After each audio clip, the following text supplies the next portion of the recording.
Hello everyone, সকলকে আমার YouTube channel knowledge bank টুকেতে স্বাগত। আজকে আমি তোমাদের এই ক্লাসে ক্লাস 5-এর রায় মার্টিন অর্থাৎ প্রশ্নবিচিত্রার পরিবেশ থেকে প্রথম যে স্কুল আছে সেটা হচ্ছে আলিপুরদুয়ার হাই স্কুল। পেজ 195। 195 পেজের যে স্কুলটা আছে প্রথম school Alipurduar high school HS, সেই স্কুলের যতগুলো কোশ্চেন আছে সমস্ত কোশ্চেনের অ্যান্সার আমি আজকের এই ভিডিওয়ে আলোচনা করব। তার আগে বলবো, তোমাদের চ্যানেল নতুন থাকলে চ্যানেলটিকে সাবস্ক্রাইব করে নিও এবং তার সাথে সাথে পাশে থাকা বেল আইকনটি ক্লিক করে নিও, যেন নেক্সট ভিডিও দিলে তোমরা সেই ভিডিওটার নোটিফিকেশন সঙ্গে সঙ্গে পেয়ে যাও। এবং ভালো লাগলে অবশ্যই বন্ধুদের সঙ্গে শেয়ার করবে এবং কমেন্ট করে জানাবে। তাহলে শুরু করা যাক। প্রথমে দেখো দেওয়া আছে যে সঠিক উত্তরটি বেছে নিয়ে লিখুন। ঠিক আছে, এই যে কোশ্চেনগুলো আছে কোশ্চেনগুলো আমি নিচে পিডিএফ আকারে তোমাদের অ্যান্সার করা আছে সেখান থেকে বলছি। ঠিক আছে, প্রথম যে কোশ্চেনটা আছে বলেছে সঠিক উত্তরটি বেছে নিয়ে লেখো। ফার্স্ট কোশ্চেন দেখো, ফার্স্ট কোশ্চেন বলেছে যে আমাদের শরীরের বর্ম হলো, আমাদের শরীরের বর্ম হলো, অপশন দেওয়া আছে চামড়া, লোম, চোখ, হাত। তো সঠিক অ্যান্সার হবে অপশন ক, চামড়া। তাহলে আমাদের শরীরের বর্ম কি? আমাদের শরীরের বর্ম হচ্ছে, সেটা হচ্ছে কি বলতো, চামড়া। ওকে, নেক্সট কোশ্চেন দেখো, নেক্সট কোশ্চেন বলেছে কোনটি শরীরের মেলানিন তৈরিতে সাহায্য করে? কোনটি শরীরের মেলানিন তৈরিতে সাহায্য করে? অপশান আছে ভিটামিন ডি, খাদ্য, রোদ এবং ওষুধ। সঠিক অ্যান্সার হবে অপশান গ, রোদ। ঠিক আছে, শরীরে মেলানিন তৈরিতে সাহায্য করে, সেটা হচ্ছে কি বলতো, রোদ। নেক্সট 3 নম্বর কোশ্চিন, যে শিকারী পশু পাখিদের ধারালো নখকে বলা হয় খুর, নখর, নখকুনি, নাখুন।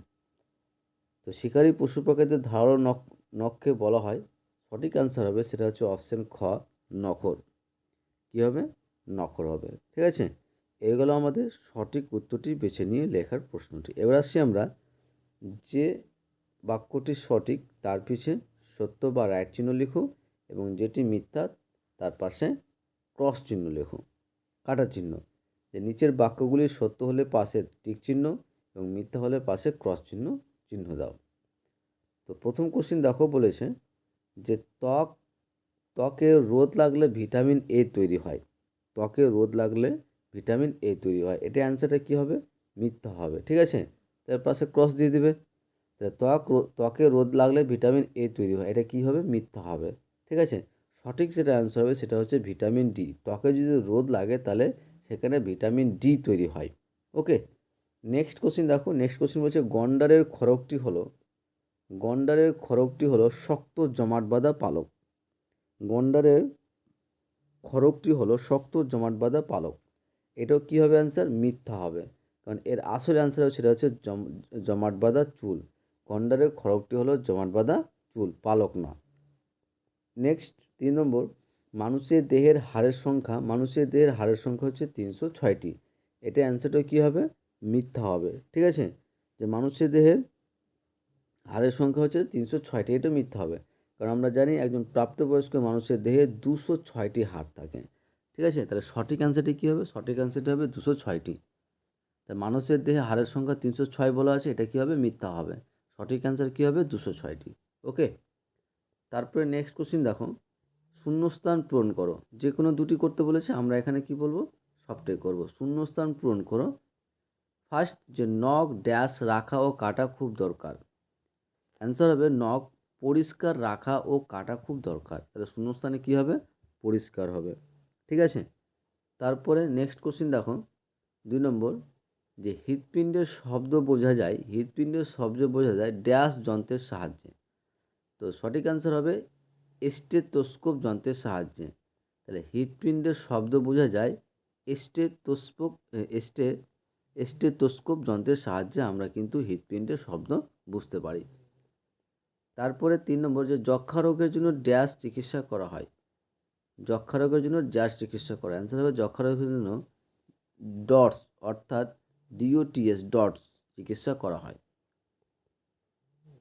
তারপরে 4 নম্বর কোশ্চেন, যে একটি বাক্যে উত্তর দাও, যে কোনো 3টি। আমরা এখানে কিন্তু সবটা কোশ্চেনই অ্যান্সার করব। ফার্স্ট কোশ্চেন দেখো, ফার্স্ট কোশ্চেন বলেছে যে গরু ছাগল ভেড়া হরিণ কোনটি আলাদা খুঁজে বের করো। তার মানে গরু ছাগল ভেড়া হরিণ এই চারটার মধ্যে কোনটা তোমার আলাদা সেটা লিখতে বলেছে। এখানে হরিণ সম্পূর্ণ আলাদা হবে, কেন বলো তো? কারণ বাকিগুলো গৃহপালিত পশু, কিন্তু হরিণ বন্য পশু। দেখো, গরু ছাগল ভেড়া এসব তিনটেই কিন্তু গৃহপালিত পশু, কিন্তু হরিণ গৃহপালিত পশু নয়, হরিণকে আমরা বন্য পশু বলি। ঠিক আছে, তাহলে সঠিক অ্যান্সার হবে কি বলো তো? হরিণ। তারপরে নেক্সট 2 নম্বর, যে একটি লুপ্তপ্রায় মাছের নাম লেখো। অ্যান্সার হবে নাদোস, বা তুমি এটা লিখতে পারো খলসে বা বয়াল। তাহলে একটা লুপ্তপ্রায় মাছের নাম লিখতে বলেছে, তো নাদোস লিখতে পারো, তোমার ইচ্ছা হলে খলসে লিখতে পারো বা বল লিখতে পারো। ঠিক। তারপরে 3 নম্বর কোশ্চিন দেখো, 3 নম্বর কোশ্চিন বলেছে যে একটি জৈব সারের নাম লেখো। কি বলো তো? একটি জৈব সারের নাম লেখো। সঠিক অ্যান্সার হবে, একটি জৈব সারের নাম হচ্ছে কম্পোস্ট সার, বা তুমি গোবর সারও লিখতে পারো। একটি জৈব সারের যদি নাম লিখতে বলে সেটা হচ্ছে কম্পোস্ট সার বা গোবর সার। তারপরে কোশ্চিন দেখো, যে কাঁধ থেকে কনুই পর্যন্ত হাড়কে কি বলে? কাঁধ থেকে কনুই পর্যন্ত হাড়কে হিউমেরাস বলা হয়। কি বলো তো? হিউমেরাস বলা হয়। কাঁধ থেকে কনুই পর্যন্ত হাড়কে হিউমেরাস বলা হয়। তারপরে next question, are very very important question, যে ORS এর পুরো কথাটি কি? ORS এর পুরো কথাটা কি? অ্যান্সার হবে ওরাল রিহাইড্রেশন সলিউশন। কী বলতো? Oral rehydration solution. ঠিক, আশা করছি বুঝতে পেরেছো। নেক্সট এবার আমরা 5 দাগের কোশ্চিনে আসি। 5 দাগের কোশ্চিন দেখো, বলেছে যে নিচের প্রশ্নগুলির 2-3টি বাক্যে উত্তর দাও। যে কোনো 3টি করতে বলেছে, আমরা কিন্তু যে কটা দেওয়া আছে সে কটারই অ্যান্সার কিন্তু করব। তার আগে বলবো, চ্যানেল নতুন থাকলে চ্যানেলটিকে সাবস্ক্রাইব করে নিও এবং তার সাথে সাথে পাশে থাকা বেল আইকনটি ক্লিক করে নিও, যেন পরের ভিডিও দিলে তোমরা সেই ভিডিওটার নোটিফিকেশন সঙ্গে সঙ্গে পেয়ে যাও। এবং ভালো লাগলে অবশ্যই বন্ধুদের সঙ্গে শেয়ার করবে এবং কমেন্ট করে জানাবে।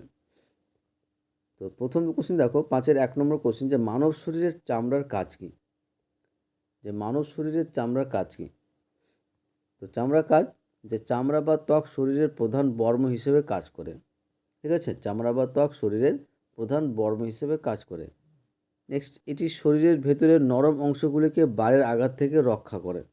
তোমরা 1 নম্বর 2 নম্বর দিয়ে লিখতে পারো, যে এটা হচ্ছে 1 নম্বর, যে চামড়া বা ত্বক শরীরের প্রধান বর্ম হিসেবে কাজ করে।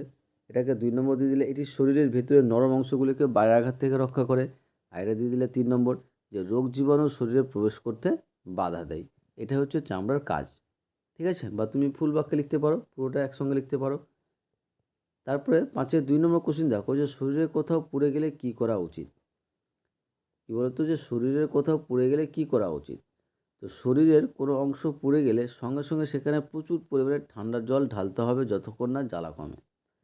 যে শরীরের কোথাও পুড়ে গেলে কী করতে হবে? যে শরীরের কোনো অংশ পুড়ে গেলে সঙ্গে সঙ্গে সেখানে প্রচুর পরিমাণে ঠান্ডা জল ঢালতে হবে, যতক্ষণ না পর্যন্ত জ্বালাটা কমছে। তারপরে, যে অবস্থা গুরুতর হলে দ্রুত চিকিৎসকের পরামর্শ নিতে হবে। এই গেল আমার 5-এর 2 নম্বর কোশ্চিনের অ্যান্সার। নেক্সট 5-এর 3 নম্বর কোশ্চিন দেখো, 5-এর 3 নম্বর কোশ্চিন বলেছে যে দুটি মাছের নাম লেখো যাদের গায়ে আঁশ থাকে না। দুটি এমন দুটো মাছের নাম লিখতে বলছে যাদের গায়ে কোনো আঁশ থাকে না। অ্যান্সার হবে মাগুর মাছ এবং শিঙি মাছ, বা তুমি বলতে পারো বোয়াল মাছ। যে গায়ে আঁশ থাকে না এমন দুটি মাছ হলো কী বলতো? একটা হচ্ছে মাগুর মাছ আর একটা হচ্ছে শিঙি। নেক্সট, লিগামেন্ট কাকে বলে? ভেরি ভেরি ইম্পর্টেন্ট কোশ্চিন, যে লিগামেন্ট কাকে বলে? যে হাড়গুলো একে অপরের সঙ্গে যে দড়ির মতো স্থিতিস্থাপক কলা দিয়ে যুক্ত থাকে তাকে লিগামেন্ট বলা হয়। হাড়গুলো, আমাদের যে হাড় আছে শরীরের, সে হাড়গুলো একে অপরের সঙ্গে যে দড়ির মতো স্থিতিস্থাপক কলা দিয়ে যুক্ত থাকে তাকে আমরা কি বলবো? লিগামেন্ট বলবো। নেক্সট 5 নম্বর কোশ্চেন দেখো, শিরা ও ধমনী কাকে বলা হয়? এই কোশ্চেনে কিন্তু ভেরি ভেরি ইম্পর্টেন্ট কোশ্চেন, যে শিরা ও ধমনী কাকে বলা হয়? যেসব রক্তবাহের মাধ্যমে রক্ত সারা দেহের শরীর থেকে হৃৎপিণ্ডে ফিরে আসে তাদের আমরা শিরা বলবো।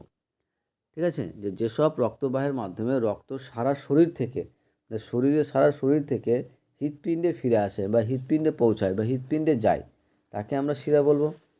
আর ধমনী কাকে বলবো? যেসব রক্তবাহকের মাধ্যমে রক্ত হৃৎপিণ্ড থেকে সারা শরীরে ছড়িয়ে পড়ে তাদের ধমনী বলে। অর্থাৎ মেন জিনিসটা হচ্ছে যে যে শিরা হচ্ছে কি বলতো, যে সারা শরীর থেকে, সারা শরীরের দেহ থেকে তোমার হৃৎপিণ্ডে যে রক্ত পৌঁছানোটা সেটা হচ্ছে শিরা, আর হৃৎপিণ্ড থেকে রক্ত সারা দেহে ছড়িয়ে পড়াটাকে আমরা কি বলবো, ধমনী বলবো। ঠিক। এবার আসি আমরা 6 দাগের কোশ্চিন, এবং এই স্কুলের লাস্ট দাগ সেটা হচ্ছে 6। যে কোনো একটি প্রশ্ন উত্তর দিতে বলেছে। ফার্স্ট কোশ্চিন দেখো, এবং এই কোশ্চিনটা বলার আগে তোমাদের বলবো, চ্যানেল নতুন থাকলে চ্যানেলটিকে সাবস্ক্রাইব করে নেবে, এবং তার সাথে সাথে পাশে থাকা বেল আইকনটা ক্লিক করে নেবে, যেন এর পরের যে ক্লাসগুলো দেবো সেই ক্লাসগুলোর ভিডিওর নোটিফিকেশনটা তোমাদের কাছে সঙ্গে সঙ্গে পৌঁছে যাবে। ঠিক আছে? তো তাহলে 6-এর ফার্স্ট কোশ্চিন কী বলেছে, যে ধস কি, ধস নামার দুটি কারণ উল্লেখ করো। ধস, ধস হচ্ছে পাহাড়ের গায়ের মাটি বা পাথর যখন আলগা হয়ে হঠাৎ করে নিচের দিকে নেমে আসে তাকে কি বলা হয়, ধস বলা হয়। পাহাড়ের গায়ের মাটি বা পাথর যখন আলগা হয়ে হঠাৎ করে নিচের দিকে নেমে আসে তখন তাকে আমরা কি বলবো, ধস বলবো। ওকে। নেক্সট, ধস নামার দুটি কারণ। ফার্স্ট কারণ হচ্ছে যে পাহাড়ের ঢালে প্রচুর পরিমাণে গাছপালা কেটে ফেলা।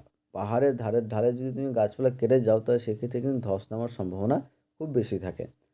2 নম্বর, যে অতিবৃষ্টির ফলে পাহাড়ের মাটি আলগা হয়ে যায়। ধস নামার কারণ হচ্ছে যে যখন প্রচুর পরিমাণে বৃষ্টি হয় তখন তোমার পাহাড়ের যে মাটিগুলো সেগুলো হচ্ছে আলগা হয়ে যায় বা আলাদা হয়ে যায়।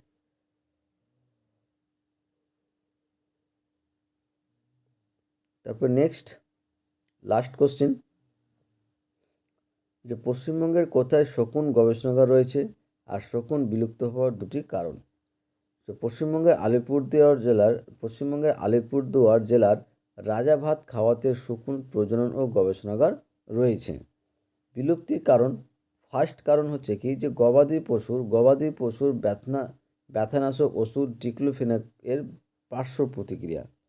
গবাদি পশুর ব্যথানাশক ওষুধ আমরা কিন্তু তোমার শকুনকে খাওয়াচ্ছি, এক্ষেত্রে কি শকুন বিলুপ্ত হয়ে যাচ্ছে, মারা যাচ্ছে।